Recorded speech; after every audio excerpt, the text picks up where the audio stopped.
कपड़े धोने वाली बहू। शादी के पहले से ही विभा को कपड़े धोने का बड़ा शौक था। कभी नल के नीचे तो कभी तालाब के पास। अरे मेरी नीली वाली लुंगी नहीं दिख रही है। विभा की अम्मा, कहाँ रखी है लुंगी?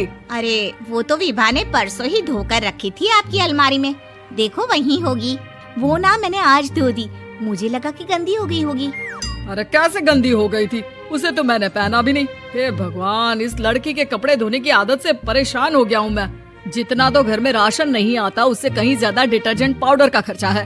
इसकी शादी करवा दो, शादी जाए अपने घर में ही करे काम, फिर चाहे घर के कपड़े धोने हो या पूरे गांव के। हाँ ठीक बोल रही हूँ, देखता हूँ मैं कोई लड़का। वो दिन भी आ जाता है जब विभा को देखने लड़के वाले आ जाते हैं। लड़की मुझे अच्छी लगी। होने वाली सास कहती है, बेटी अगर कुछ पूछना है तो पूछ लो। वैसे तो हमारी लड़की बहुत ही शर्मीली है, जो बोल दो वो मान लेती है, इसे क्या पूछना होगा। अरे कैसी बात कर रही हो माँ, मुझे इन लोगों के घर रहना है, सवाल तो कई है। हाँ हाँ बेटा, पूछ लो ना, क्या पूछना है। आप लोगों के घर कपड़े कौन धोता है? सास का मुंह बन जाता है। देखो, अगर तुम ये कहना चाहती हो कि तुम्हें कपड़े धोने नहीं आते तो सुन लो, कपड़े मैं ही धोती हूँ, लेकिन तुम्हारे आ जाने के बाद मैं रुमाल तक नहीं धोऊंगी। अरे चुप रहना भाग्यवान, बहू बेचारी घर आई नहीं, उसे डराना शुरू कर दिया। वो क्या है ना बिटिया, अभी तक तो ये कल्लू की माँ ही धोती थी, लेकिन अब तुम्हारे पापा तो दहेज में वॉशिंग मशीन देंगे ही। तभी विभा की माँ बोल पड़ती है, सवाल भी पूछा तो क्या। वैसे भाई साहब, मशीन की तो फिर भी कपड़े धोने की कैपेसिटी होती है। मतलब जो बिटिया दे रहे हैं ना विभा, इसे कपड़े धोने का बहुत शौक है। ये आप लोगों के क्या, आस पड़ोस गांव मोहल्ले सबके कपड़े धो दे और उफ तक ना करे। बाहर देखा नहीं आपने कितने कपड़े सूख रहे हैं, सब हमारी बिटिया ने ही तो धोए हैं। बस भी करो ना माँ, शर्म आ रही इतनी तारीफ सुनकर। और तो और एक दाग निकाल कर दिखाओ तो मान जाओ। हाँ अच्छा, माफ करना बेटा, मैंने गलत समझा।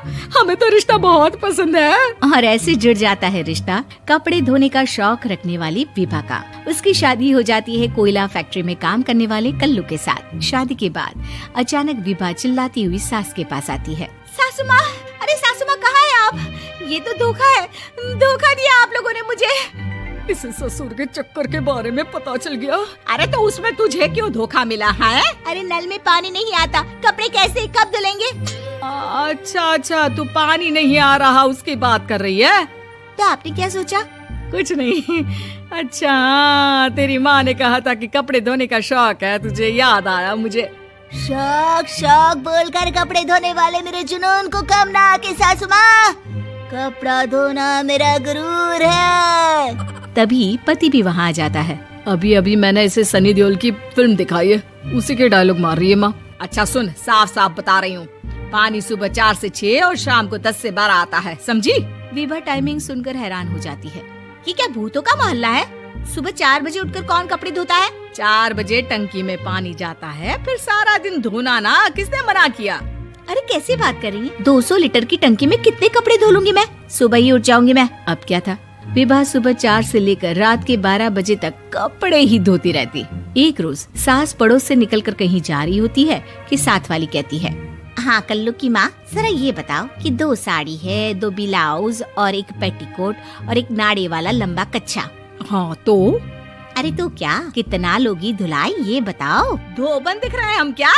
हमारे पति सरकारी नौकरी से अभी रिटायर हुए हैं और बेटा सुपरवाइजर है कोयला फैक्ट्री में। धोबन समझ रखा है हमें? हाय रे कल्लू की अम्मा, माफ कर दो, वो तो मोहल्ले में यही सब बता रहे थे कि तुमने बहू को कपड़ा धुलवाने के काम में लगा दिया है। सास को पड़ोसन की बात सुनकर गुस्सा आ जाता है। वो घर पहुंचती है जहां घर के बाहर ही इतने सारे कपड़े सूख रहे होते हैं जितने कि किसी धोबन के घर पर। अरे ओ कल्लू की दुल्हन, बाहर निकल। माँ जी यहीं आ जाओ, बाथरूम में चादर धो रहे हैं हम। अरे अभी हम धोते हैं, तुमको बाहर निकलो। ये आस पड़ोस वाले बोल रहे हैं कि हम बहू से कपड़े धुलवा कर उसे कपड़ा धोने वाली बना दिए हैं। अरे छोड़ो ना माँ जी, किन लोगों की बातों में आती हो?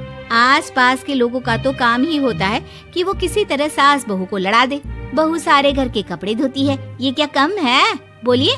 सास को भी लग जाता है कि वो बहू का ये सनकीपन नहीं छुड़वा सकती, इससे अच्छा है कि खुद ही चुप हो जाए। एक रोज सास और बहू मंदिर जाते हैं, जहाँ सास की साड़ी वहाँ खड़ी भीख मांगने वाली से मिलती है। माँ जी क्या बात है, आपकी साड़ी उस भिखारन से कितनी मिल रही है ना? हाँ हाँ देखो तो, दोनों की साड़ी मिल रही है। क्या बात है कल्लू की अम्मा, तुम खुद को तो अफसर की बीवी बताती हो और ऐसी सिंपल सी प्लेन साड़ी पहनकर घूमती हो। सिंपल और प्लेन नहीं है ये साड़ी। तो क्या सोने के धागे से फूल बने हैं? कुछ भी सासू माँ, कुछ भी। हाँ बने थे इस साड़ी में सोने के धागे से फूल। मेरे पति लेकर आए थे मद्रास से स्पेशली मेरे लिए 10,000 की। ताहे भाई साहब इस भिखारन के लिए भी सेम टू सेम साड़ी लेकर आए होंगे 10,000 की।